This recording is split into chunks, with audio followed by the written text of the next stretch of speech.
नमस्कार, मैं हूं सचिन चौहान। स्वागत है आपका हमारे खास कार्यक्रम जनता सरकार में, जिसमें हम बात करेंगे सत्ता के सिंहासन से लेकर जनता के सरोकार तक।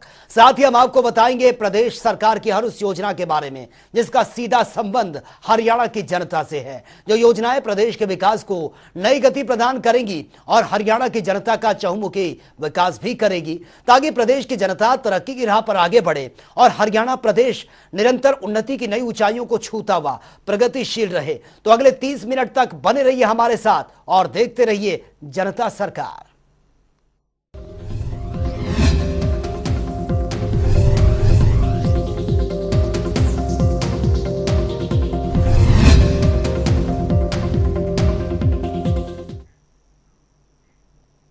मुख्यमंत्री मनोहर लाल प्रदेश के हर नागरिक और हर राजनीतिज्ञ को अपने परिवार के समान वो मानते हैं। लिहाजा आज जब मुख्यमंत्री मनोहर लाल ने स्वर्गीय रतन लाल कटारिया के निधन पर शोक प्रकट किया तो वो पल उनके लिए भावनाओं से भरा हुआ था। देखिए, मुख्यमंत्री मनोहर लाल के मानवीय पहलू की भावुक झलक दिखाती है ये रिपोर्ट। हरियाणा के मुख्यमंत्री मनोहर लाल संगठन में विश्वास रखते हैं। राजनीतिक दिग्गज हो या जनता, मुख्यमंत्री मनोहर लाल सबको अपने परिवार का हिस्सा मानते हैं। सांसद रतन लाल कटारिया के निधन पर भी मुख्यमंत्री का मानवीय पहलू नजर आया।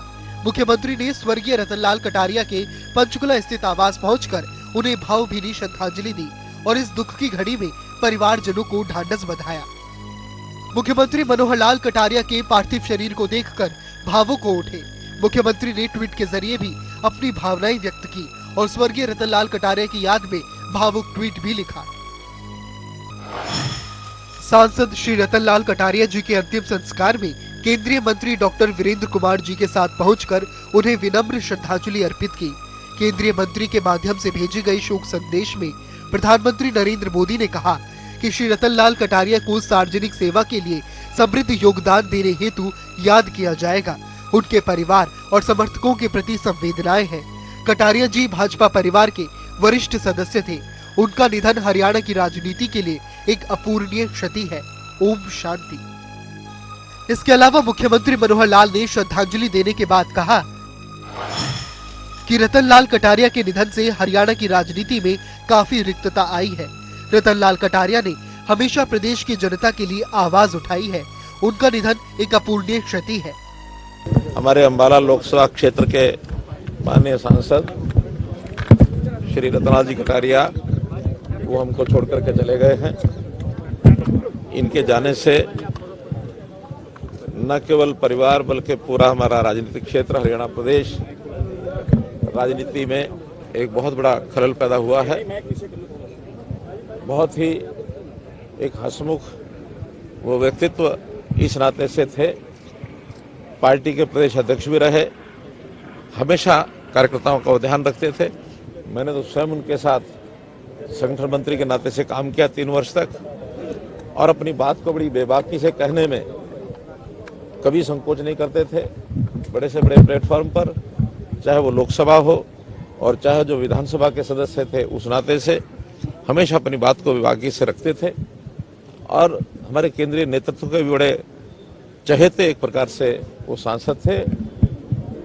मोदी जी तो जब पार्लियामेंट्री बोर्ड की मीटिंग होती थी उनको हमेशा याद करते थे। उनकी बात किए बिना शायद बैठक ही खत्म नहीं होती थी। अपनी बात को कहानी के माध्यम से, घटनाओं के माध्यम से, गीतों के माध्यम से और यहाँ तक फिल्मी भजनों का, फिल्मी गानों का भी वो कई बार सहारा लेते थे। विपक्षी लोग भी जिनके ऊपर कटाक्ष करना होता था उन पर भी जब वो गाने बनाते थे तो वो लोग भी बड़े प्रसन्न होते थे, बड़ा आनंद लेते थे। ऐसे व्यक्तित्व की आज हमारे बीच में से जाना बहुत ही हमारे खुदाई है, कष्टदायक है। यही नहीं, सांसद कटारिया के निधन पर मुख्यमंत्री मनोहर लाल ने शोक जताते हुए समूचे हरियाणा में एक दिन के राजकीय शोक की घोषणा की है। यहाँ तक कि मुख्यमंत्री मनोहर लाल ने रतन लाल कटारिया के निधन से आहत होकर श्रद्धांजलि स्वरूप अपने सारे मुख्य कार्यक्रम भी रद्द कर दिए। रतन लाल कटारिया के निधन के बाद मुख्यमंत्री मनोहर लाल, विधानसभा स्पीकर ज्ञानचंद गुप्ता और अनिल विज समेत कई केंद्रीय मंत्रियों ने भी श्रद्धांजलि दी, जिसमें राज्यपाल बंडारू दत्तात्रेय, केंद्रीय जल शक्ति मंत्री गजेंद्र शेखावत और सामाजिक न्याय और अधिकारिता मंत्री डॉक्टर वीरेंद्र कुमार शामिल रहे। ब्यूरो रिपोर्ट, जनता टीवी। मुख्यमंत्री मनोहर लाल हरियाणा की प्रगति को गति देने के लिए नित नित नए आयाम भी गढ़ रहे हैं। मुख्यमंत्री के नेतृत्व में उन्नत तकनीक की मदद से तकरीबन 30 किलोमीटर लंबाई वाला द्वारका एक्सप्रेसवे बन चुका है। खास बात यह है कि एक्सप्रेसवे देश का पहला एलिवेटेड 8 लेन वाला एक्सप्रेसवे कंट्रोल एक्सप्रेसवे होगा। और आपको बता दें, मुख्यमंत्री मनोहर लाल के इस विकास को केंद्र ने जमकर इसकी तारीफ की है। लिहाजा खुद केंद्रीय मंत्री नितिन गडकरी ने इसका मुआयना किया है और तेजी से होते निर्माण कार्य के लिए राज्य सरकार की जमकर तारीफ भी की है। और वही मुख्यमंत्री मनोहर लाल ने ट्विटर के जरिए द्वारका एक्सप्रेसवे के निर्माण से जुड़ी जानकारी भी दी है। मुख्यमंत्री ने यह ट्वीट किया, 9,000 करोड़ रुपए की लागत का 29.6 किलोमीटर लंबाई वाला द्वारका एक्सप्रेस देश का सबसे पहला elevated 8 lane access control expressway होगा, जिसमें 18.9 किलोमीटर हिस्सा हरियाणा क्षेत्र में होने के चलते निश्चित ही हरियाणा वासियों को इसका लाभ मिलेगा। खासतौर पर गुरुग्राम में वाहन चालकों को इस एक्सप्रेसवे के निर्माण से जाम से मुक्ति भी मिलेगी। माननीय केंद्रीय मंत्री नितिन गडकरी जी के नेतृत्व में एक्सप्रेसवे के हरियाणा क्षेत्र में वाहनों का आवागमन जल्द शुरू होने जा रहा है। यह एनसीआर वासियों के लिए एक बहुत अच्छी खबर है। आगे ये ट्वीट किया, केंद्रीय मंत्री जी का हार्दिक आभार।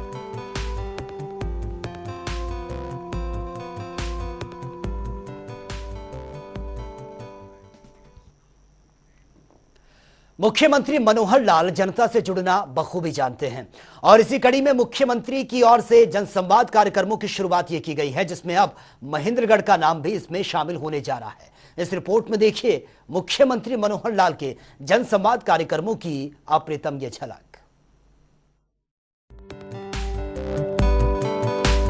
हरियाणा की पूरी जनता मेरा परिवार है और अपने परिवार की चिंता करने के साथ साथ ही उनकी समस्याओं को हल करना भी मेरा परम कर्तव्य है। इस वाक्य को प्रदेश के मुख्यमंत्री मनोहर लाल ने न सिर्फ माना है बल्कि पिछले 8.5 सालों से चरितार्थ भी किया है। लोगों के बीच जाकर परिवार के मुखिया के तौर पर उनसे बातचीत करना और उनकी समस्याओं के साथ शिकायतों को जानने के लिए मुख्यमंत्री मनोहर लाल की ओर से शुरू किया गया है जनसंवाद कार्यक्रम। ये कार्यक्रम अब लोगों के लिए एक नई आस बन चुका है। ग्रामीण मुख्यमंत्री के समक्ष दिल खोलकर अपनी बातें रख रहे हैं और मुख्यमंत्री भी ऑन द स्पॉट समस्याओं को हल कर रहे हैं। 2 अप्रैल से जनसंवाद कार्यक्रम की शुरुआत कर मुख्यमंत्री मनोहर लाल की ओर से अब तक भिवानी, पलवल, कुरुक्षेत्र और सिरसा जिले कार्यक्रम किए जा चुके हैं, जिसके बाद अब इस जनसंवाद श्रृंखला का अगला पड़ाव महेंद्रगढ़ जिले में होगा, जहां मुख्यमंत्री मनोहर लाल लगभग 9-10 गाँव में जनसंवाद कार्यक्रमों के साथ ग्रामीणों से सीधा संवाद करेंगे। विकास के पथ पर तेजी से आगे बढ़ रहे हरियाणा के ग्रामीण अंचल में भी महिलाएं आगे बढ़ रही है। इतना ही नहीं, अब महिलाएं समाज के लिए कुछ बेहतर करने के लिए राजनीति में भी अपना प्रतिनिधित्व कर रही है। ये मुख्यमंत्री के कुशल नेतृत्व और उनकी दूरदर्शी सोच के अनुरूप हरियाणा सरकार की ओर से पंचायती राज संस्थाओं में महिलाओं को 50% प्रतिनिधित्व देने की नीति से ही संभव हो पाया है। इसी का परिणाम है कि पंचायती राज संस्थाओं में महिलाओं का प्रतिनिधित्व आज 50% से भी कहीं अधिक है। हरियाणा के गांव में आयोजित किए जा रहे जनसंवाद कार्यक्रमों में भी मातृत्व शक्ति की सक्रिय भागीदारिता नजर आ रही है, जहां एक ओर महिला सरपंच गांव की समस्याओं और मांगों को मुख्यमंत्री के समक्ष रख रही है, वहीं दूसरी ओर गांव की महिलाओं के साथ साथ बेटियां भी सार्वजनिक मंच पर अपनी बातें रख रही है। जनसंवाद कार्यक्रमों के माध्यम से मुख्यमंत्री मनोहर लाल जनता से सरकार द्वारा क्रियान्वित की जा रही कल्याणकारी योजनाओं के बारे में भी फीडबैक ले रही है। जनता भी आयुष्मान भारत और चिरायु हरियाणा योजना, निरोगी हरियाणा, परिवार पहचान पत्र के साथ साथ राशन कार्ड, पेंशन, अपने आप बनने और ई फर्द जैसी अनेकों योजनाओं के बारे में मुख्यमंत्री को अपार समर्थन दे रही है। वहीं नागरिक वर्तमान राज्य सरकार की ओर से जन कल्याण के लिए किए जा रहे कार्यों का बखान कर रहे हैं, जिसको लेकर गांव में लोग काफी उत्साहित दिखाई दे रहे हैं। नागरिकों के साथ प्यार, दुलार और अपनेपन की एक और झलक दिखाते हुए मुख्यमंत्री ने नई कवायद शुरू की है। साथ ही मुख्यमंत्री मनोहर लाल ने जनसंवाद कार्यक्रमों की शुरुआत बच्चों को उनके जन्म दिवस की शुभकामनाएं और आशीर्वाद देकर कर रहे हैं। उनके इस अंदाज से बच्चे ही नहीं अपितु उनके अभिभावक भी भावुक हो उठते हैं कि प्रदेश के मुख्यमंत्री उनके बच्चों को आशीर्वाद देने पहुंचे हैं। इस जन संवाद कार्यक्रमों में लोग मुख्यमंत्री के समक्ष अपनी बातें रखने के अलावा लिखित में भी शिकायतें लेकर पहुंचते हैं। इन शिकायतों का पूरा लेखा जोखा रखने और मॉनिटरिंग के लिए जन संवाद पोर्टल पर इन शिकायतों को अपलोड किया जा रहा है। एक तय समयावधि में अधिकारियों की ओर से संबंधित कार्यवाही कर रिपोर्ट सीधे मुख्यमंत्री को भेजी जाएगी। समस्याओं से संबंधित सभी प्रकार की जानकारी लोगों को SMS के माध्यम से दी जा रही है। ब्यूरो रिपोर्ट, जनता टीवी। हरियाणा वो प्रदेश है जिसकी गिनती देश के अग्रणी राज्यों में की जाती है। हरियाणा की ये छवि वर्तमान शासन में और ज्यादा मजबूत हुई है क्योंकि यहाँ के नागरिकों और व्यवस्था के बीच सुगमता के वो रास्ते गढ़े गए हैं जहां से होकर नागरिकों को उन तमाम कल्याणकारी योजनाओं और सेवाओं का लाभ प्राप्त हो रहा है जिसके वो हकदार हैं। और इसी कड़ी में मनोहर सरकार ने गरीब और जरूरतमंदों के विकास के लिए मुख्यमंत्री अंत्योदय परिवार उत्थान योजना की शुरुआत की है। इस योजना के लिए परिवारों के पहचान पत्र के जरिए लोगों को लाभ भी मिल रहा है और गरीब जरूरतमंदों को विकास के पथ पर आगे बढ़ाने के लिए उन्हें प्रोत्साहित भी किया जाता है। यह रिपोर्ट आप देखिए। हरियाणा के मुख्यमंत्री मनोहर लाल के कुशल नेतृत्व में हरियाणा प्रदेश विकास के पथ पर अग्रसर हो रहा है। मुख्यमंत्री का सोच है कि योजनाओं का लाभ प्रदेश के हर एक नागरिक तक पहुंचे। इसी कड़ी में हरियाणा के मुख्यमंत्री मनोहर लाल ने मुख्यमंत्री अंत्योदय परिवार उत्थान योजना की शुरुआत। इस योजना के तहत कौशल विकास, स्वरोजगार और रोजगार सृजन की शुरुआत की ओर कदम बढ़ाया गया है ताकि अंत्योदय परिवारों की न्यूनतम वार्षिक आय 1 लाख से 1,80,000 तक प्रति वर्ष बढ़ाई जा सके। मुख्यमंत्री के इस दूरगामी सोच से प्रदेश के लोगों का निरंतर विकास सुनिश्चित हुआ है। इस योजना का शुभारंभ मुख्यमंत्री मनोहर लाल ने साल 2022 में गुरु रविदास की 644वीं जयंती के अवसर पर किया था। अपना मुख्यमंत्री अंत्योदय परिवार उत्थान योजना, इस योजना पर जो हमारा काम हुआ है, 2 हमारे जो फेज में मेले लग चुके हैं। तीसरे फेज को इसी महीने हमने शुरू करना है। जो 2 फेज के रिजल्ट्स हैं उसकी समीक्षा की गई है क्योंकि कई हिस्सों में वो काम करना पड़ता है। मेले लगाना, परिवारों की पहचान करना और डिपार्टमेंट्स के माध्यम से उनको योजनाएं बताना, उसको अप्रूव करना, फिर बैंक से उनकी सहायता करवाना, बैंक के माध्यम से कितने लोगों को लोन मिलेगा, फिर उन्होंने डिस्बर्समेंट, और डिस्बर्समेंट के बाद भी वो लोग अपना उचित काम कर सकें तो ऐसे डिपार्टमेंट की ओर से उनके ऊपर एक ऐसी टीम, संरक्षकों की टीम हम लगाते हैं ताकि जिस काम के लिए किसी व्यक्ति ने पैसा लिया है उसका ठीक उपयोग करे और अपनी आय बढ़ाए। तो ये सारे पर कंप्रिहेंसिव विचार हमने किया है और इसका लाभ हमको मिल रहा है। जो 1 लाख का हमने टारगेट किया था उसमें से लगभग 50,000 परिवार पिछले 2 बार के जो हमारे मेले लगे हैं उसके अंदर चिन्हित किया गया जिनको ये लाभ दिलाया जाएगा। अगला जो फेज है इस महीने की 10 तारीख से उसको तीसरे फेज को शुरू करेंगे ताकि ये तीसरा फेज भी महीने के अंत तक।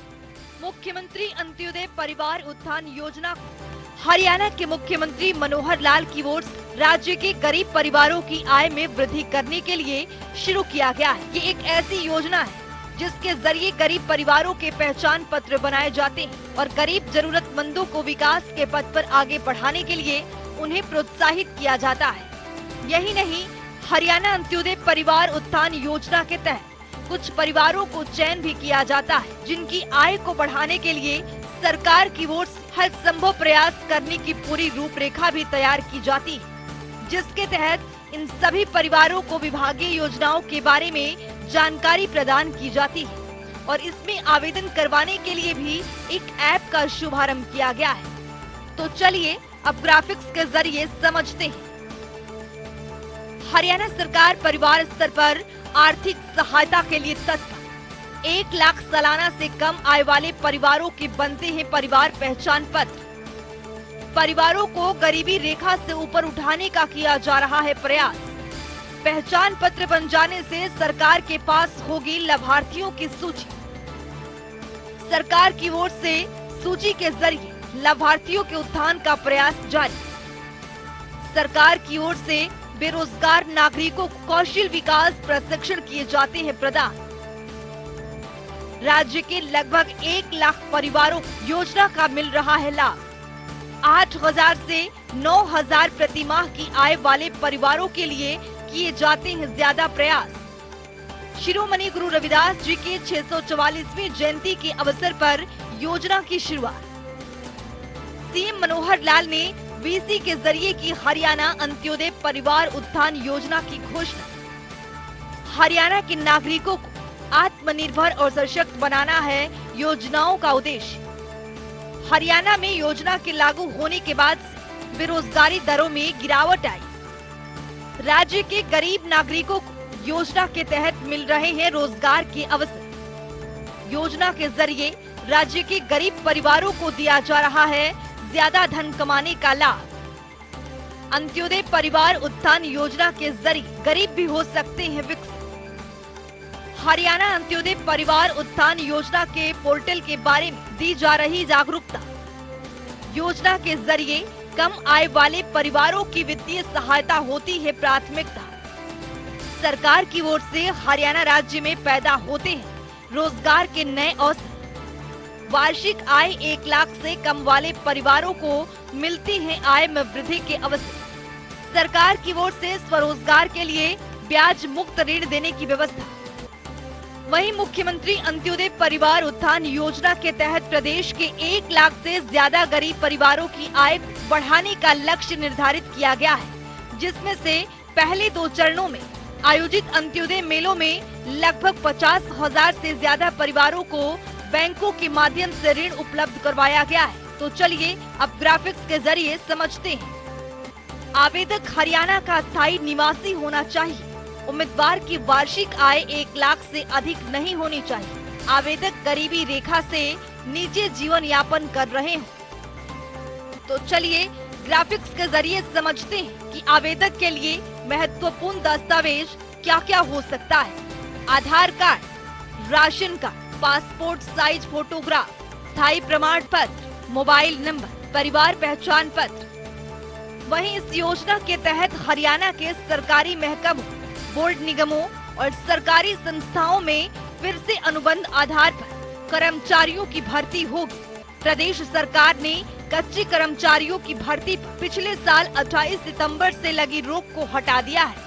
कच्ची नौकरियों में गरीब परिवारों को युवाओं को प्राथमिकता दी जाएगी और नौकरी के लिए अंत्योदय परिवार की सूची में शामिल परिवारों, सक्षम युवाओं और जरूरतमंद लोग जिनके परिवारों की वार्षिक आय 1,80,000 रुपए से कम है, उन्हें भी प्राथमिकता दी जाएगी। तो चलिए अब ग्राफिक्स के जरिए समझते हैं कि योजनाओं के तहत शामिल विभाग कौन कौन से हैं।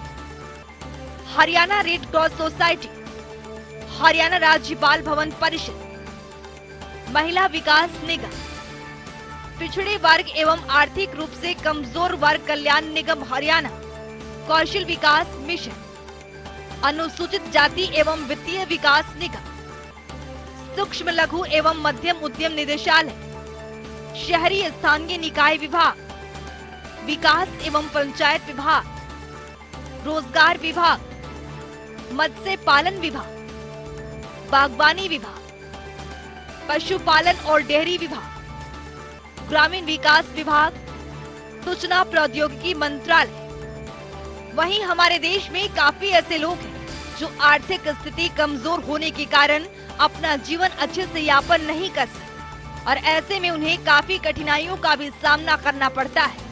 इसके चलते मुख्यमंत्री मनोहर लाल की ओर से हरियाणा अंत्योदय परिवार उत्थान योजना का आरंभ किया गया है। इस योजना के माध्यम से गरीब जरूरतमंदों की जीवन स्तर ऊपर उठाने में काफी हद तक राहत मिलेगी और उन्हें विभिन्न प्रकार के रोजगार के अवसर भी प्रदान होंगे। ब्यूरो रिपोर्ट, जनता टीवी।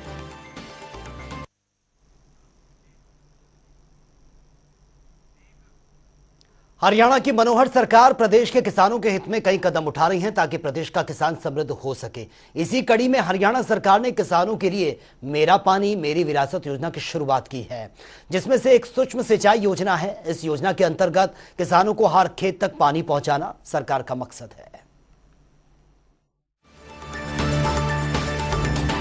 हरियाणा प्रदेश मेहनतकश भूमि पुत्रों की वो धरती जिस पर वो अपनी कड़ी मेहनत से भरपूर अन्न उपजाते हैं।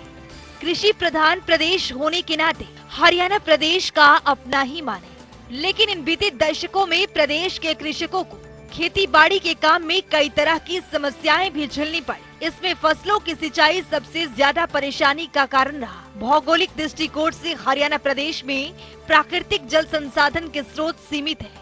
प्रदेश के किसानों को लंबे समय तक सिंचाई के लिए भूजल स्तर में सुधार लाना और कृषि के उपयोग में लाई जाने वाली पर्याप्त जलापूर्ति करना सरकार के लिए अपने आप में एक बड़ी चुनौती थी।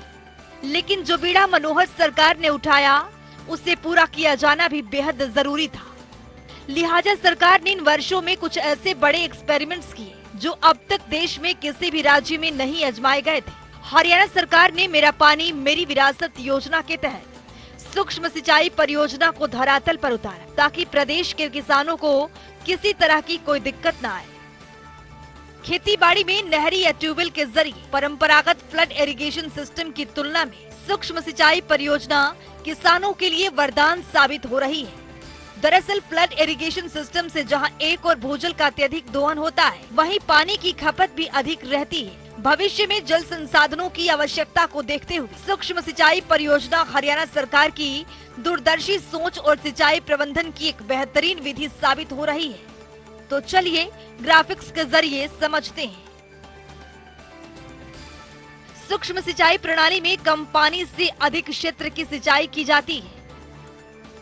इस प्रणाली में पानी को पाइपलाइन के जरिए जल स्रोत से खेत तक पानी पहुंचाया जाता है। सूक्ष्म सिंचाई प्रणाली अपनाकर 30 से 40% तक पानी की बचत होती है। इस प्रणाली से सिंचाई करने पर फसलों की गुणवत्ता, उत्पादकता में भी सुधार होता है। सरकार भी प्रति बूंद अधिक फसल मिशन के तहत फव्वारा व टपका सिंचाई विधि को बढ़ावा दे रही है। हरियाणा सरकार किसानों को हर एक बुनियादी ढांचे मुहैया कराती है। पाइपलाइन बिछाना, भंडारण टैंकों का निर्माण और सोलर पंप निःशुल्क मुहैया कराना। 95% तक सब्सिडी, खेतों में ड्रिप और स्प्रिंकलर सूक्ष्म सिंचाई यंत्र भी उपलब्ध। सिंचाई परियोजना के रखरखाव और साफ सफाई के काम के लिए विभाग को सरकार की तरफ से मनरेगा मजदूर मिलते हैं। वो साफ सफाई का काम समय समय पर करते रहते हैं। प्रदेश के किसान इन परियोजनाओं से खुशहाल हैं, क्योंकि हर क्षेत्र में नहरों का पानी हर खेत तक पहुंच रहा है। पानी की कहीं पर कोई कमी नहीं रहती। ज्यादा पानी की आवश्यकता धान की फसल में होती है। इसके लिए भी सरकार हर तरह की सुविधा प्रदान कर रही है।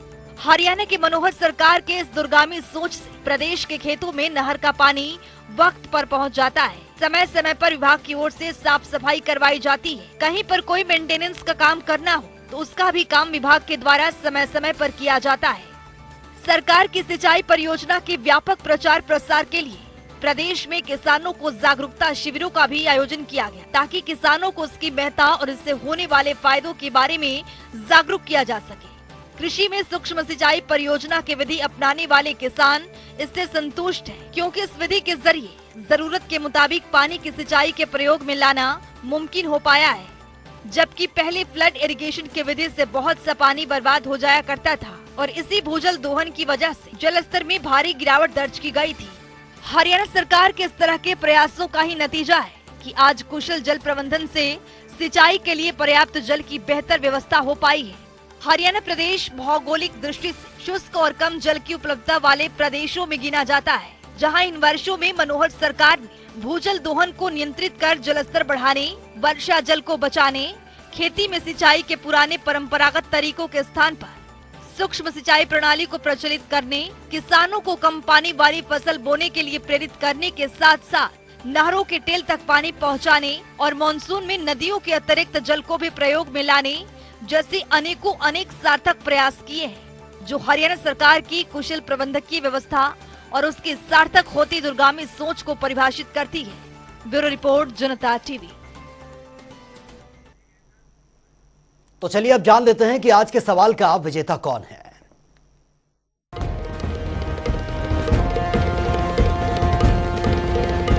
तो बात अब आज के विजेता की। जैसा कि आप जानते हैं, हर रोज एक नया सवाल पूछते हैं, सही जवाब देने वाले के नाम और तस्वीर अपने टेलीविजन स्क्रीन पर दिखाते हैं, साथ ही उसको उपहार भी देते हैं। तो चलिए अब जान लेते हैं कि कल का हमारा सवाल क्या था और कौन है इसका विजेता। कल का हमारा सवाल था, हरियाणा में जल जीवन मिशन योजना की शुरुआत कब हुई थी? इसका सही जवाब है डी, 15 अगस्त 2019। ढेरों जवाब आए, लेकिन आज के हमारे विजेता हैं गुरुग्राम से आदित्य शर्मा। आदित्य, आपको बहुत बहुत बधाई।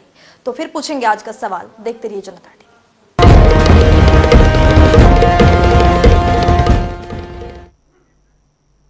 तो चलिए अब वक्त हो गया है आज के सवाल का और जान लेते हैं कि आज का सवाल क्या है।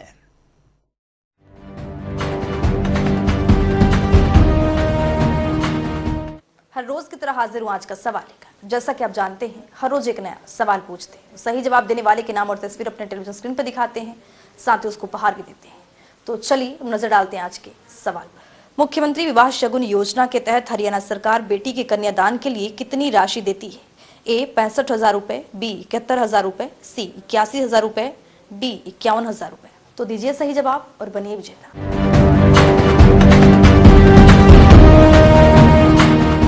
हरियाणा सरकार की कल्याणकारी योजनाओं की जानकारी और उसका लाभ प्रदेश के हर नागरिक तक पहुंचाना है, क्योंकि जब प्रदेश का हर नागरिक समृद्ध और खुशहाल होगा तभी प्रदेश विकास के पथ पर आगे बढ़ेगा। हमारे इस खास कार्यक्रम जनता सरकार में आज के लिए फिलहाल इतना ही। नमस्कार।